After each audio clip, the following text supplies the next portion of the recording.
Hola, hola muchachos, buenos días, sean todos bienvenidos a su canal Arca Studio, en el ciclo que estamos dedicando a las clases cortas de diseño. Así hemos titulado este ciclo, dirigido a los alumnos, a los muchachos de los semestres básicos, semestres intermedios de la carrera de arquitectura.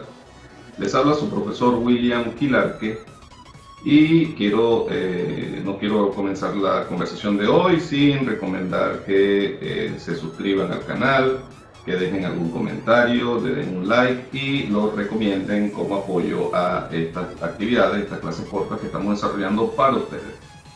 Hoy vamos a conversar un poco sobre un tema bien importante en el diseño arquitectónico, ¿verdad? Todas estas clases también son aplicables pues, en la vida cotidiana a nuestros espacios, a nuestras áreas habitables, nuestros espacios habitables. Hoy vamos a hablar de la luz y el color. Sin más preámbulos, comencemos. Vamos a conversar un poco sobre la luz. Fíjense bien, la luz, ¿verdad? Es, digamos, la variable natural que nos permite realizar un manejo de sensaciones en el espacio. Es decir, a través del empleo de la luz y cómo nosotros la manejemos en el diseño, en nuestro espacio arquitectónico, vamos a crear sensaciones diferentes en el espacio. Obviamente vamos a crear sensaciones de pesadez, ¿verdad? A través de espacios en penumbra, o vamos a crear sensaciones, digamos, muy alegres, ¿verdad? Sensaciones muy vivas, de acuerdo a qué tan grande o pequeña sean la incorporación de la luz en nuestros diseños y en la manera como la vamos a incorporar. Entonces nosotros es bien importante, ¿verdad? Saber cómo manejar la incorporación de la luz en nuestros espacios para saber manejar esas sensaciones, saber cuáles son esas sensaciones que queremos transmitir en un espacio determinado. Obviamente esto pasa, ¿verdad? O parte desde el estudio, análisis funcional y arquitectónico que nosotros hacemos de nuestros espacios sobre la orientación, de cómo están orientados nuestra parcela, nuestra ubicación geográfica, nuestro terreno, ¿verdad? Dependiendo de esa ubicación geográfica, hacia donde tengamos el este y el oeste, pues va a haber unas incidencias mayores o menores de luz natural, dependiendo de determinadas horas del día. Eso después lo vamos a conversar en alguna otra clase corta sobre la orientación, pero lo que nos ocupa hoy básicamente es el manejo de la luz en los espacios interiores. Pero fíjense bien, aquí hay una serie de ejemplos de cómo podemos manejar, ¿verdad? O cuáles son esas sensaciones que se pueden producir en los espacios dependiendo del manejo de la luz. Como les mencionaba ahorita, hace unos minutos, pues la luz, cuando se usa en combinación con colores claros, tiende a agrandar perceptualmente el espacio. Voy a repetir eso: cuando la luz se usa en conjunto con colores claros, ¿verdad?, aplicados en el espacio, pues tiende a agrandar perceptualmente el espacio.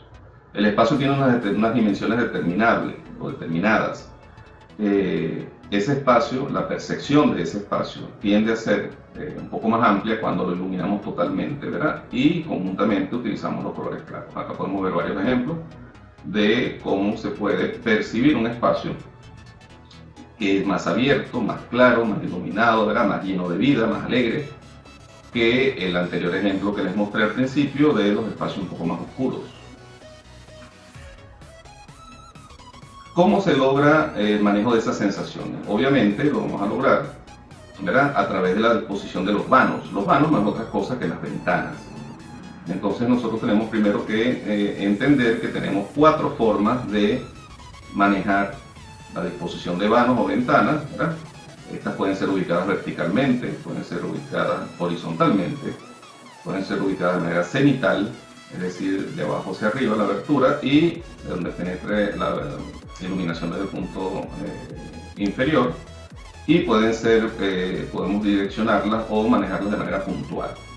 Entonces fíjense que acá en los croquis hay varios ejemplos, tenemos aberturas o vanos superiores, ¿verdad? Tenemos vanos inferiores en la parte de abajo, donde se puede manejar la iluminación cenital. Tenemos horizontales, ¿verdad? En los vanos, en los planos verticales tenemos las aberturas, que son las típicas ventanas, y hacemos que la luz entre horizontalmente. Y tenemos algunas puntualizadas, ¿verdad? Cuando queramos hacer dirigir la luz puntualmente hacia un punto focal, valga la redundancia, pues nosotros podemos hacer uso de la disposición de esa abertura. Lo otro que influye es el tamaño, es la ubicación y el tamaño, obviamente, del vano, de la ventana, ¿verdad? No es lo mismo que yo tenga esta porción a que tenga toda esta porción abierta. Voy a lograr y a crear otras sensaciones en el espacio. Repito, esto tiene que ver con la orientación, ¿verdad? Con el sol de la mañana y el sol de la tarde, cuáles son aquellos espacios que necesitamos iluminar en diferentes horas y determinadas horas del día. Y también tiene que ver con la protección en aquellos vanos en los que nosotros no deseemos una penetración de la luz mayor. Tenemos que saber con qué elementos contar para protegernos en un momento dado de esa iluminación si es muy fuerte, muy molesta. Fíjense acá cómo podemos hacer también, hay otros ejemplos de cómo ingresa la luz en los espacios dependiendo de cómo manejemos nosotros los vanos, ¿verdad? O la penetración de la luz al interior de nuestros espacios diseñados. Hay un elemento, un recurso que se usa hoy en día mucho, que se llama la chimenea de luz, o en otros países se conoce como el pozo de luz, o el patio de luz. Son espacios que se dejan con aberturas superiores, ¿verdad? Horizontales en las cubiertas, desde la planta alta, y que se genera como un túnel de luz hasta el espacio que está en la planta baja o en el sótano, para nosotros permitir que disponga de iluminación natural a través de un ducto o un conducto, como lo quieran llamar, un túnel. Pues ese elemento se conoce como efecto chimenea en la iluminación. Entonces, bueno, es bien importante el manejo de la luz para crear las sensaciones. Vamos a hablar ahora un poco del manejo del color, para ver cómo el color también impacta en las sensaciones de cómo se perciben, ¿verdad? Las sensaciones perceptuales de los espacios. Los colores vivos activan el cerebro. Los colores vivos tienden a activar la percepción espacial del cerebro, lo despiertan, ¿correcto? Normalmente la aplicación del color va relacionado a la cultura y a la función. Es decir, nosotros para escoger un color para aplicar en un espacio tenemos que estudiar un poco cuál es la actividad que se va a desarrollar en ese espacio, ¿verdad? Cuál es la función que va a tener ese espacio y cuál es la cultura del usuario que va a estar allí desarrollando la actividad. El hacer el estudio de la cultura es muy importante porque hay ciertos países, hay ciertas poblaciones que tienen colores, usan colores culturales muy característicos. Tal es el caso, por ejemplo, voy a poner un país, México. México usa colores muy característicos en sus espacios porque forma parte más que de la función de la cultura. Ellos estudian la funcionalidad para aplicar el color, pero también forma parte de la cultura. Por ejemplo, está el rosa mexicano, etcétera, etcétera. Hay arquitectos muy famosos que en México han manejado el color relacionándolo muy bien a la cultura. Entonces, ejemplo de ello, bueno, es el arquitecto Luis Barragán. Pueden pasearse un poco por sus obras y van a ver cómo él ha manejado el color en esa cultura. Repito, los colores vivos entonces activan el cerebro, lo podemos manejar en interiores y en exteriores, ¿verdad? En este caso esto tiene que ver mucho con la cultura del lugar, esta aplicación de colores, ¿verdad? Cuando nosotros, por ejemplo, hacemos el estudio de las áreas que son históricas, prehispánicas, ¿verdad? Centros históricos, etcétera, centros urbanos históricos, pues nosotros hacemos el estudio, o debemos hacer el estudio de los colores que culturalmente o tradicionalmente se utilizaban en esas épocas. Y fíjense cómo cambia la percepción del espacio a través del uso de colores vivos. Los colores vivos, recuerden, activan la percepción en el cerebro. Mientras que los colores suaves relajan esa percepción, es decir, relajan la sensación perceptual en el cerebro, los colores suaves. tienden a ser colores más calmados, correcto, transmiten relajación, etcétera, etcétera. También van asociados a la cultura y a la función.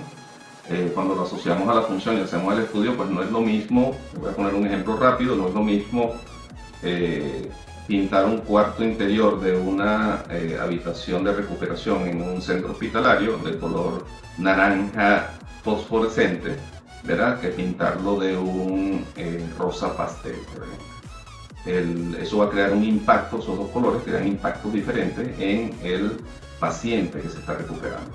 ¿Por qué? Porque el cerebro reacciona, ¿verdad?, a esas tonalidades que va captando del color. Entonces, muchachos, bueno, fíjense cómo aquí hay paletas de colores. Normalmente cuando usamos los tonos suaves, que son los tonos, digamos, que relajan la percepción en el cerebro, pues se hace a través del uso de paletas de colores que son colores afines, ¿correcto? En las paletas, si hacemos un estudio del círculo cromático, pues en las paletas de colores hay colores que son afines y colores que no son afines. Entonces fíjense bien cómo son los colores que coloquialmente hablando podemos decir que combinan unos con otros, y colores que se rechazan por su tonalidad. Tenemos que conocer un poco sobre eso, hacer un poco el estudio de cuáles son esos colores, y podemos usar, ¿verdad?, esos colores para crear espacios relajantes. Y recuerden que el uso de tonos claros con el uso de la luz tiende a agrandar los espacios.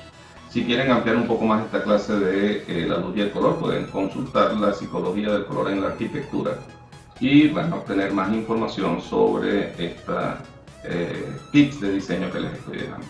Bueno, muchachos, ha sido todo por hoy. Espero que estén bien. Nos vemos en la próxima clase. ¡Chao!